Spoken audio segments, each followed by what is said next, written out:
Welcome to the Never Been Promoted podcast and YouTube channel. I'm on a mission to help you cut the time to all the things that are holding you back so you can unleash your entrepreneur.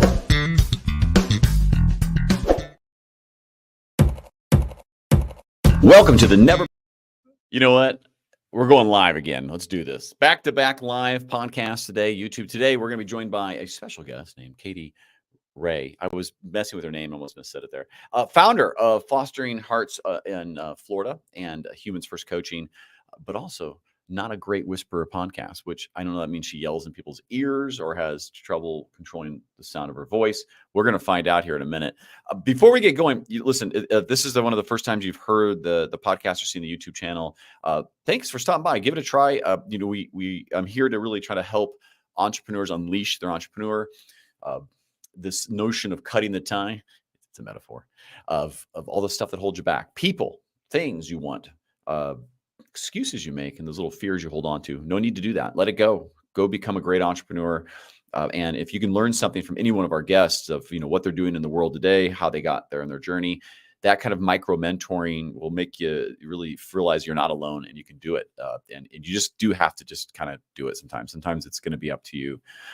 If you've been here before, by the way, thank you for coming back. This is it means a lot to me. Only call to actions I typically ever do is ask you to kind of give the YouTube channel a subscribe at Never Been Promoted. And if you really like the podcast, check it out on Apple, Spotify, any of the big ones, and any of them actually, and give it a 5-star. If you don't like it's a 5-star, you can get a hold of me on LinkedIn. And you can yell at me about why it sucks. But if it doesn't suck, give it a 5-star. That's all I ask. All right, enough talking. Too much talky. Let's bring on Katy. Katy, how are you? Hey, Thomas. I love that you said I yell. I do. I'm not a great whisperer. I just yell in your face. That's basically why I named it Not a Great Whisperer podcast. Right. I mean, and it's, you got to mute your mic a little bit with that.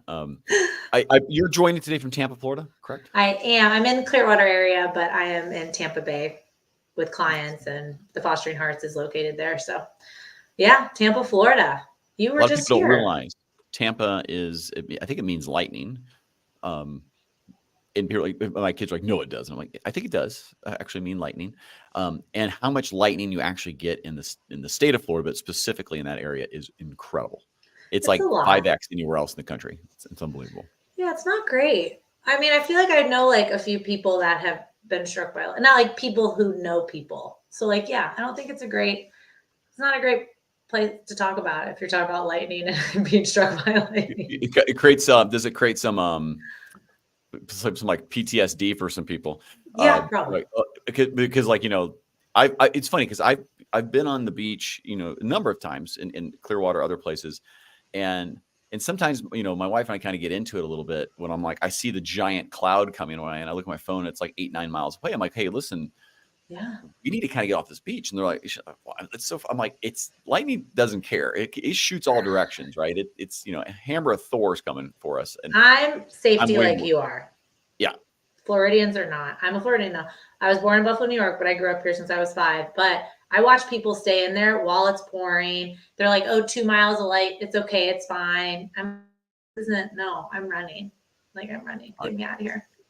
Before we get into all the things you got working, okay? Mm-hmm. I'll do a little icebreaker because you're in Florida. So ice is that frozen stuff, but you remember maybe as a child. What is the best thing and the worst thing about Florida? Best thing is I love the weather. We live in paradise. There's water all around. I get to drive over bridges with water all the time. The worst thing is the weather because I'll walk to my car and be sweating profusely because the humidity is so bad. I'm in a blazer. I'm in an outfit for networking, and then you're just sweating, and you're like, "Oh, why did I do?" But everyone is. Everyone gets down there like, listen, you really poured it out on your way into the paradise. Yeah, like what'd you do? So I have curly hair, so when I wear it straight, pointless sometimes. Wait, why even straighten it? It's just like you're just asking to redo things. It's like you're asking to. It's like having a birthday party for a 5-year-old, and you clean your house first, and knowing that they're going to run around. You're like, just let it. Maybe actually, don't do it fully. It's just going to get dirty right away again. You're right. I actually wholeheartedly agree with that. I say that as someone with short hair. Yeah, just put some gel in it and lives his life. It's not even gel at this point. It just stays. It's been the same position for like 48 years, so it just knows what to do now at this point. It cuts itself. It's great. I have like a self-cutting Yeah, hair. perfect. It's called a wig, people. That's what this is. It's a wig that I put a little bald spots in. I This mean, has that's nothing to do with great. entrepreneurship at all, but it doesn't matter. That's what we're going to get into. All right. Do you want to set this up? Talk to me about Yeah. the 3 things that you have working, and then back up to maybe how you got there, because Okay. it's quite interesting and it's Yeah. heartfelt. It is. So I'm an author. I run a company, Humans First Coaching and Consulting, where we work with various organizations with a people lead to profit focus. How do you pour into your people? How can you create an atmosphere where personal and professional growth is intertwined for your staff, your team, yourself? Humans First Coaching has been fantastic. I really love pouring into people, but what has my whole heart, is Fostering Hearts Florida. It's a nonprofit. We created a concept that utilizes our Florida virtual school curriculum, accredited curriculum, as well as an educator on site to bring education to a safe space for foster kids so they can catch up. Our public school system is not set up to support really students in this point, or teachers, and teachers don't have the bandwidth. So what we're doing is creating that safe space for them to thrive. And I'm so excited because this concept will roll across Florida. And we will have rec centers, churches, but we're starting in a place called Joshua House in Lutz, Florida. It is a 38 residential facility, 38 children residential facility. We have partnered with them. I'm a nonprofit that partners with other nonprofits because I think collaboration is key and just pushing forward the mission. But I am so excited about that. So I, do a lot of speaking events talking about helping the foster kids in the system. And we created this concept because of the gap of education, and less than 40% of foster kids are graduating high school. So we really want to raise that and give them a chance to build their self-worth and understand the resources out there. And you can find all of this stuff on my website, katyray.com. But I really like to do speaking events. I'm Not a Great Whisper podcast. I interview ordinary people living extraordinary lives. So just everybody's journey. It matters. It does matter. And I think if you don't always have to listen to the unicorns of the world, right? So if you're trying to learn some stuff, sometimes it's great to learn from people, because I always talk about this a lot with entrepreneurship. A measure of success is really relative to what your expectation is. So if you're expecting to be like an Elon Musk or a whatever, fill in the blank, multi-hundred millionaire or more, you're setting yourself up for a bit of disappointment. But if you can find a way to set up your life that you've helped somebody, that might be a measure of success. Maybe it's I replaced my income as a W-2 employee. That's a massive, like you're killing it at that point, because you're not needed. You're to be dependent. So I think some of the pieces you're talking about with just helping others, just from a measure of success by itself is truly it's really it's I'd love to hear, maybe give me the backstory. Like how did you land into that? Yeah. So with both, I have always been in sales. I actually worked for Tesla on the solar. I actually worked for Elon.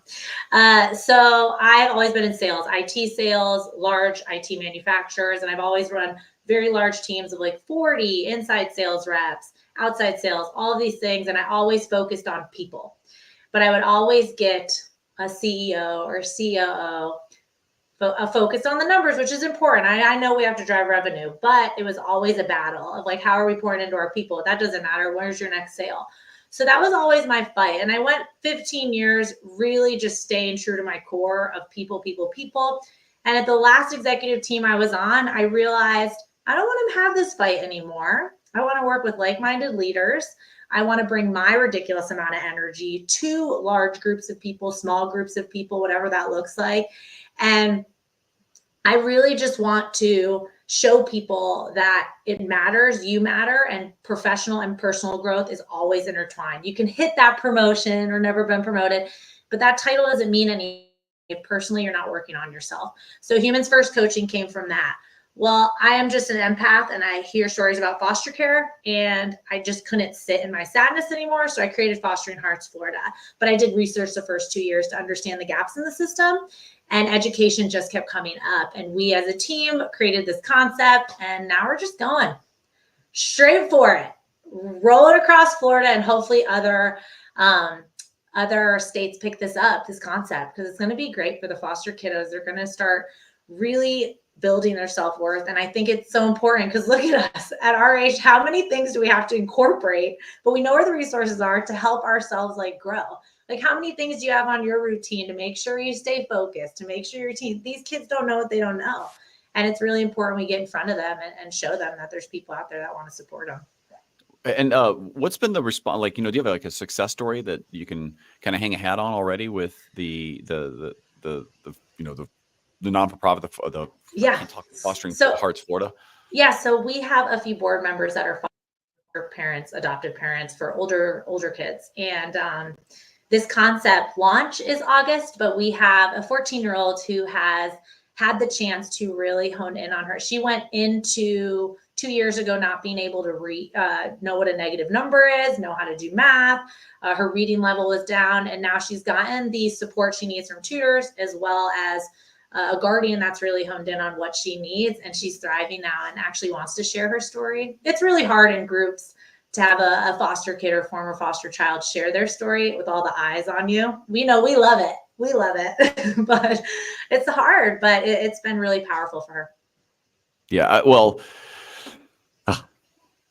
I need to do more in the world. Talk about what you're doing a little bit from, you hear this, you're like, God, I'm too selfish.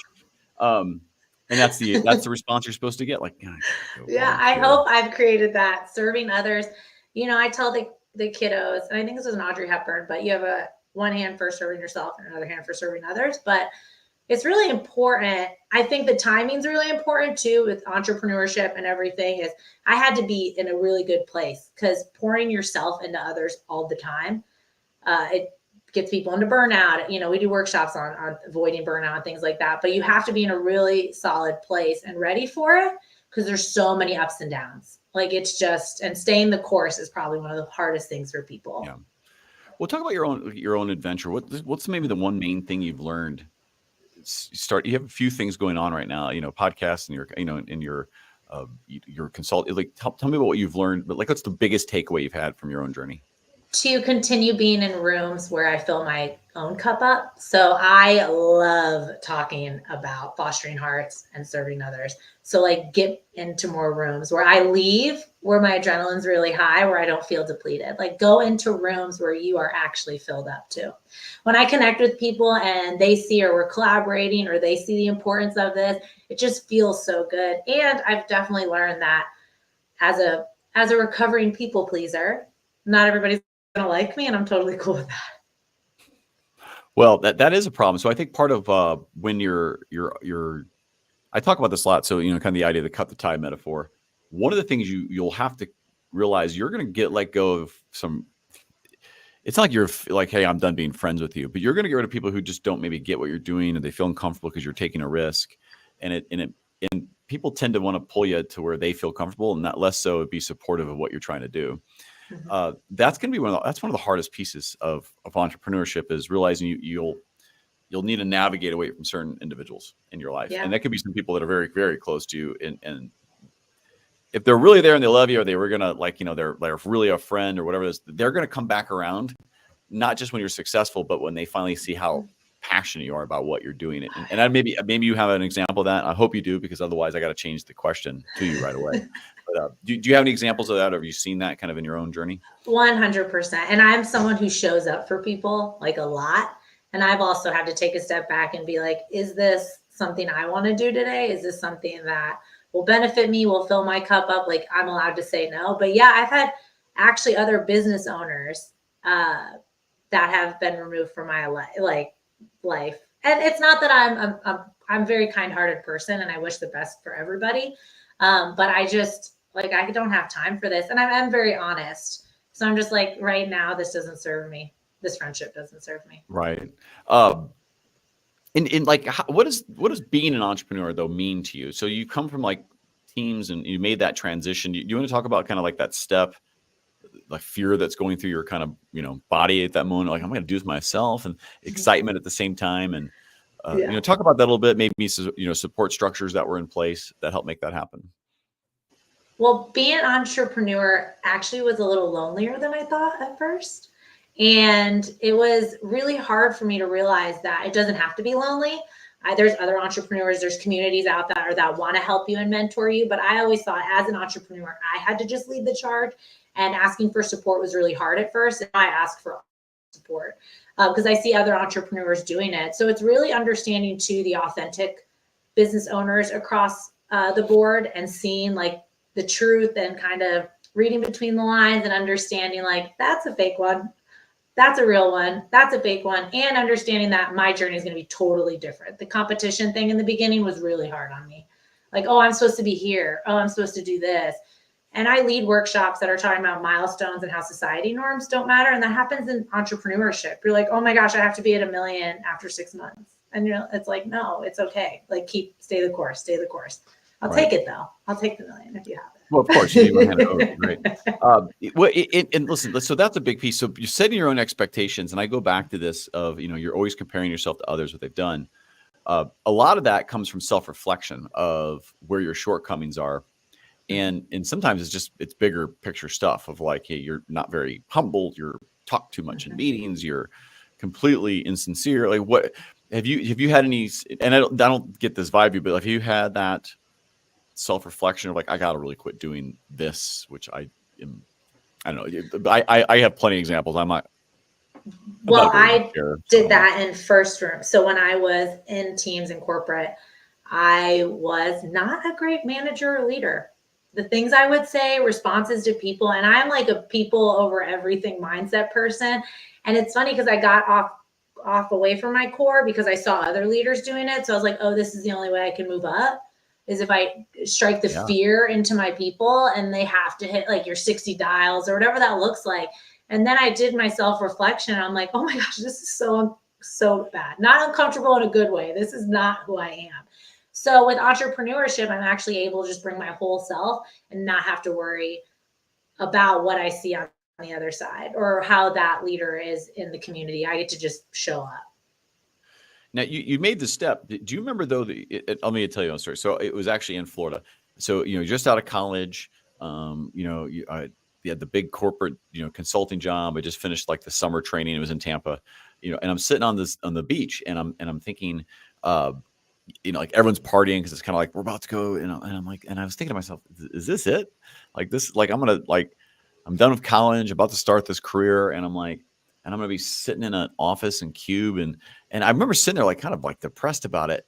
And I remember thinking, I really want to just kind of do something myself, but I had no clue what it was. And that to me, that was the original calling. And I could recall that moment because I remember a friend came up to me and he was like, at the time, he's like, what's wrong? I was like, is this really it? And he's like, what do you expect? Like, are you supposed to be someone like great or something? And I'm like, I thought to myself, yes. To answer your question, my narcissistic self says, yes, absolutely. I need to be at least more than this number.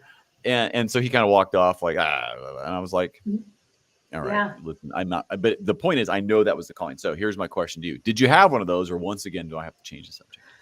No, I had an aha moment. So I had one when I first got out of college, and I was selling T1s, business to business, door to door in Miami.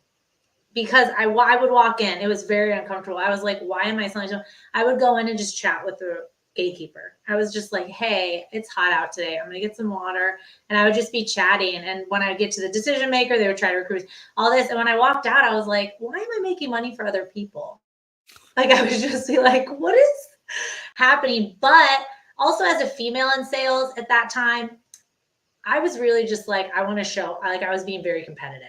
And I just wanted to be like, I want to be really good at this. And I just kept kind of pushing and kind of putting that thought behind me because I wanted to just kind of like show up. And then my aha moment was in an executive meeting. Said to me, because I was questioning what our next procedure was. And I said, that doesn't focus on people. And they said, you're not being collaborative. And we're going to need you off the executive team, but still driving revenue. And I said, this is where, if this isn't obvious enough right now, right. Katy, like we just smacked you in the face with. You're great at making money, but I need you away from making decisions for the people. Like, wait, this is it. Wait, and I was like, gotta go. So, and I didn't like burn a bridge. I left nicely, but I think like if that was the slap, and I waited 15 years of just like pouring into people and getting basically slapped in the face from other leadership, other people on leadership. And I was just like, why do I keep doing this? And I can still focus on people in a different way where I don't have to go through the stress. Right. I So, mean, and that's what's currently though in your business kind of keeping you up at night though? the consistency on workshops for Humans First. What's keeping me up at night for Fostering Hearts is the perfect educators for these kiddos. Like just someone who loves kids and wants to show up for them. But for Humans First, it's the consistency of workshops, because the retainer is coaching, right? But I like workshops. I like when everybody comes into a room and they have those aha moments together and they're like, hey, you really suck at leadership. Hey, you too. Hey, let's talk it out. And it's consistency, them seeing how important it is to do quarterly or monthly. That piece keeps me up at night there. And that's really because of revenue, right? You just want to make sure you're consistently getting income, because I have a family to feed. Yeah, well, and it is, and you know, and you're doing a lot of the work. So, you know, one thing that I love to focus on specifically, like I think the hardest part of entrepreneurship is really the idea is one thing. You can usually get operations going because there's lots of things of how to do that, but marketing is very tricky because, you know, it doesn't. If someone can't see your stuff, they're not going to buy your stuff because they don't know about it.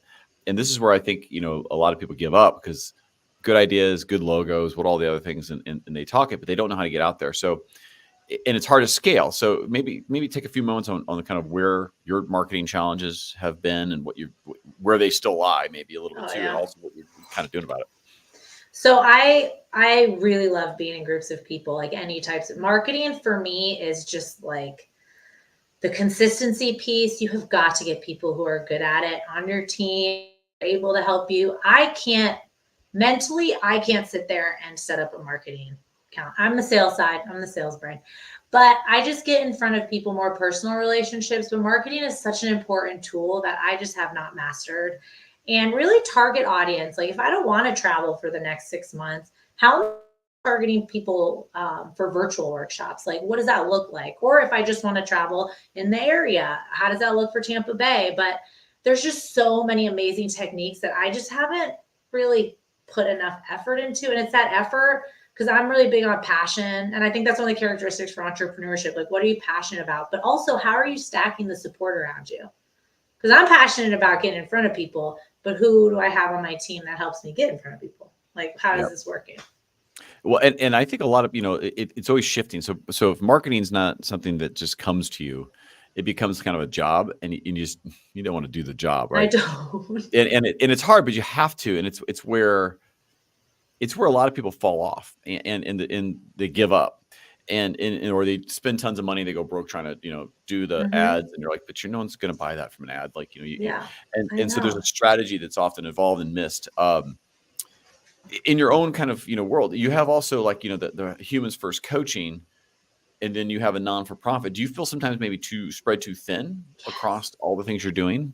Yes, I do. And so actually, I had this question the other day. They're like, how do you split your time? I definitely give too much of my time to Fostering Hearts, because in networking group, I'm always in networking events or things like that.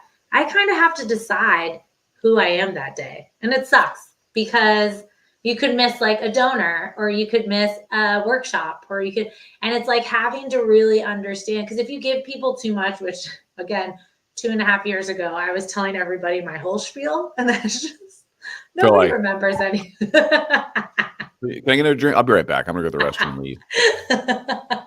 They're just like, wait, humans what? Fostering what? So if you just give them you really have to hone in on like, who are you today? Are you today? Yeah. Who am I? Yeah. Well, and I think so. So one thing I found is when you have, when everyone a lot of entrepreneurs have what I call the entrepreneurial ADD, and they have lots of things they have passion about, and they got plenty of energy to do it. And then you slowly become the entrepreneur, where you're just standing in a bunch of around like, I am. This is all shit, all of it. And you're like, oh, I don't know how to get out of that. But when they all work together, meaning like, hey, this is a non-for-profit and it does this, which allows you to not doing philanthropy for profit, but the idea is that serves this, but also gets you some marketing and goodwill, and you mean it. But those things work with the other, and the other works with this. When they start all tying together, it's just you. it's a hard to scale your personal brand beyond what your time allows, but at least the three things that kind of take your attention away, they at least work together to produce revenue. Do you, personally, I go every 90 days, every quarter. I look at what we're doing and saying, hey, is this offers right? Do we need to focus this thing down? Is there a piece missing, or should I remove something? Do you have the same type of cadence or anything like that to kind of really look at it? So you don't, because I'm continually feeling thin, not thin, but you look great. But we do monthly for Fostering Hearts, but for myself, I do quarter, like of everything I'm doing, because I have to. I've revamped I only do 2 night events. I know I have a 10, 8, and a 4-year-old. So they're attention wise there. I can't. Yeah, I mean that's a age where they want to, and I'm super fun. So I get it. You definitely. Oh, I'm sure you're super fun now. Wait 4 years, you're not gonna be so fun. How dare you? Don't put that in the universe. But I also have to. So I set myself monthly. I'll do 2 nighttime networking events a week because I don't want to be gone every night. Weekends, I do 1 time a month. I work on a working session a week on a weekend for Fostering Hearts because that's when board members are available. So it's I make sure to really make sure my routine is healthy for me, and the kids see that mom is not only mom. Mom gets fulfilled serving others, other communities, other people, showing up for others. This is how life works. You don't all, this isn't, I don't have to sacrifice all of my time because you need me to help you tie your shoe right now. You can figure it out. Well, my kids go, Daddy, can you have a year like fill in the blank other dad who's driving like a Lamborghini or something, or has a huge home? And I'm like, can you have a great year like them? I'm like, even if I did, I'm assuming they're teenagers. Well, I have a 14, 12, and 9, and they all have that opinion of, can we have that great year?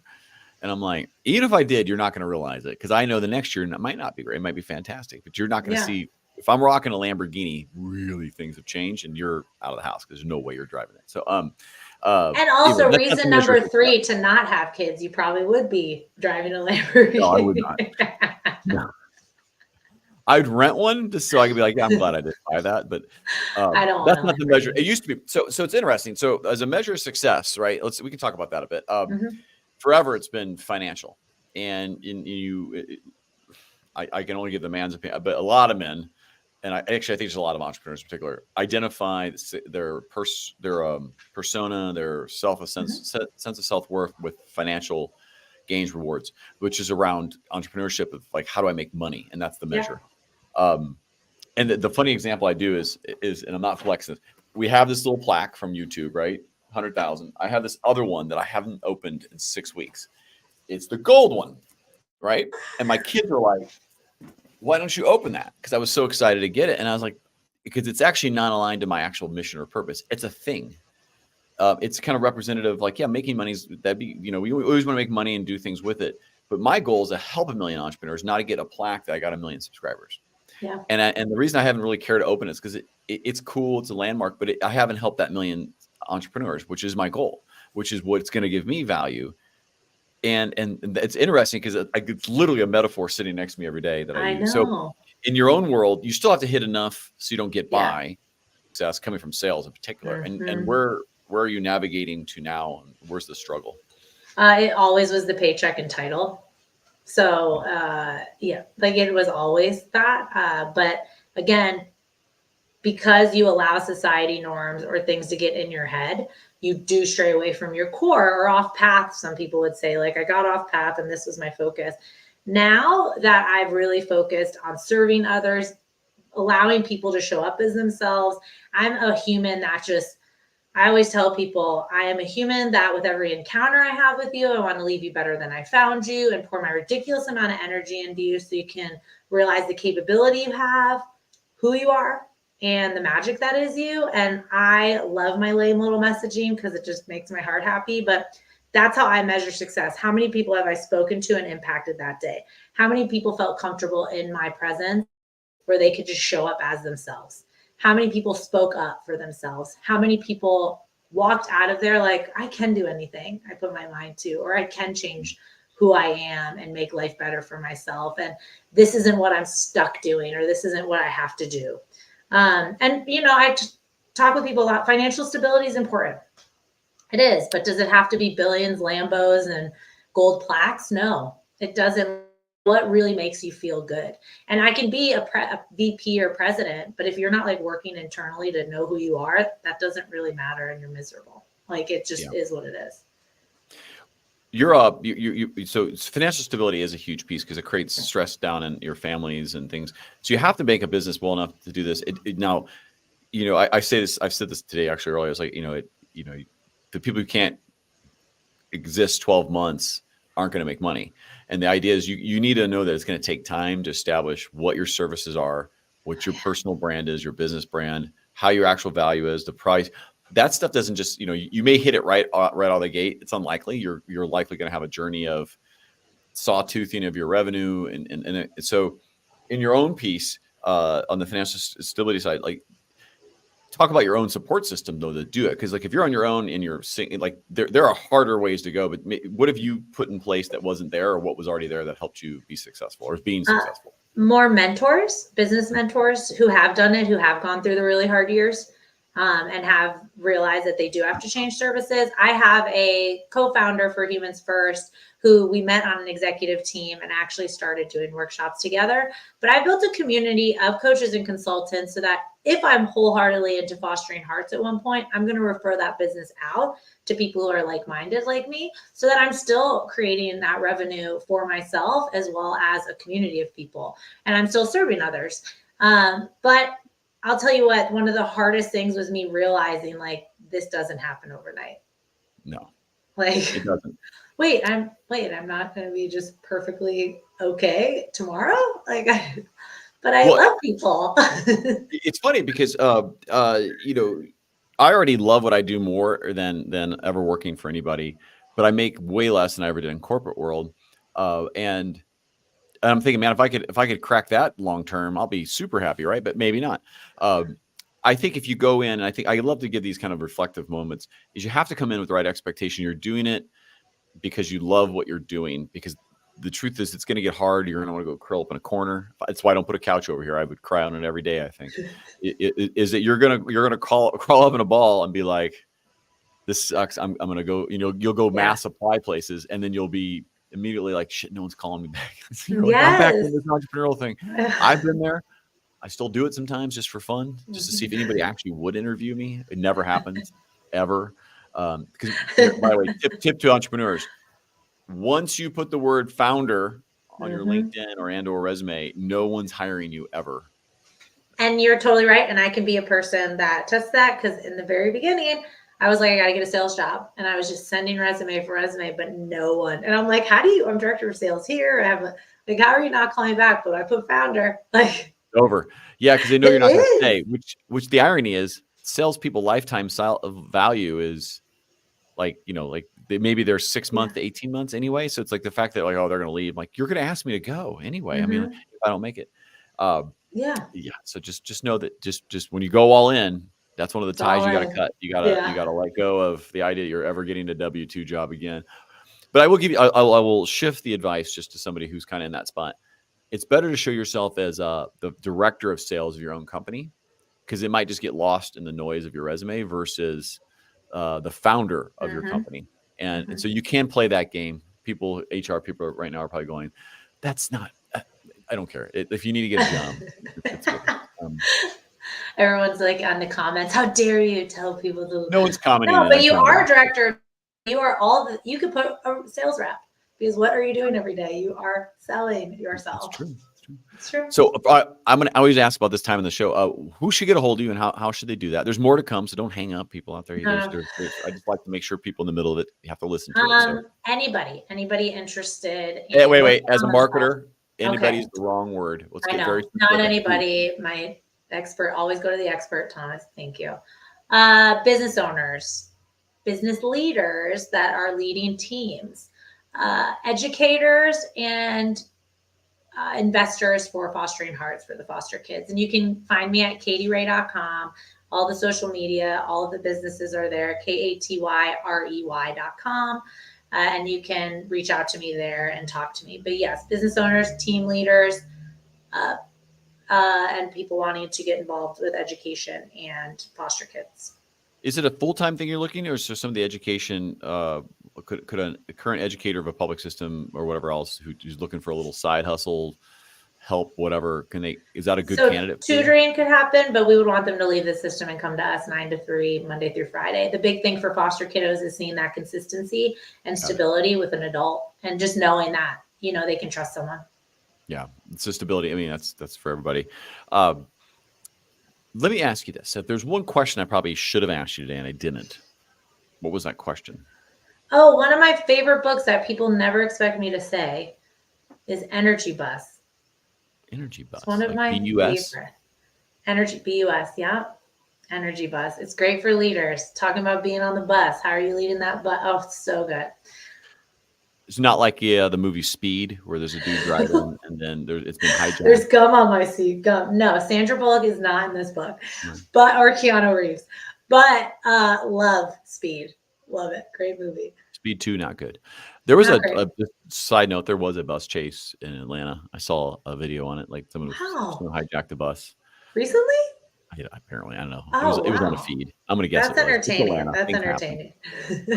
I don't watch TV, and nor do I recommend anybody else to. It's the fact that you have that fun fact is great. I do. I'm sorry. I watched Ted Lasso. That's not TV. That's a required. You're talking about like news. Viewing for leadership. News? Yep. Okay, yeah, I don't do the news ever.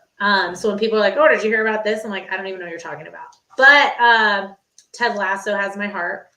It is the best. The best. I love it. Katy, thank you so much for coming on. Once again, listen, KatyRay.com. You rock. I love to keep it going. When you drive up into the non-for-profit Lambo, just know that people are going to judge you. I don't like Lambos. Okay.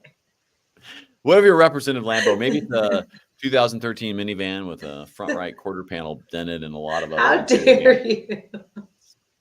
The other day I was at the gym and the guy goes, this guy I play racquetball with, he goes, "Hey, is that your blue McLaren out there?" And I go, it's that one's parked next to my car, which is a 2013 white minivan with interior damage, lots of dents, and stalls out when I put it in park. First of all, I think we've just become closer after that. Thank you. That's my rocking car. The best part about that car is it got hit in the front corner. Looks like they tried to take off my bumper. It didn't come off, just scraped it. Yeah. And I looked at it, and my wife was there, and I was like, I didn't even care. It didn't phase me at all. Like, I was like, I had no emotional attachment to the fact that car had yet another scratch or dent. I have kids about to be coming driving. I just want you to know, at some point, I'll probably really bulk up, get something really nice, like a Kia, 5-year-old Kia. I'll go do next. I get a 2018. That is a 5-year-older car. That's how I roll. Okay. I've digressed. Katy, thank you so much for coming on. I'll have you back on here in a second. Here, I'm going to say goodbye to everybody, but thanks again. KatyRay.com. Check out her stuff. She's a great person and really has a great mission. If this was your first time kind of listening and viewing, you rock. Thank you, and I hope it's the first of many. And if you've been here before, I occasionally just for fun give out dad points, and those you can spend anywhere.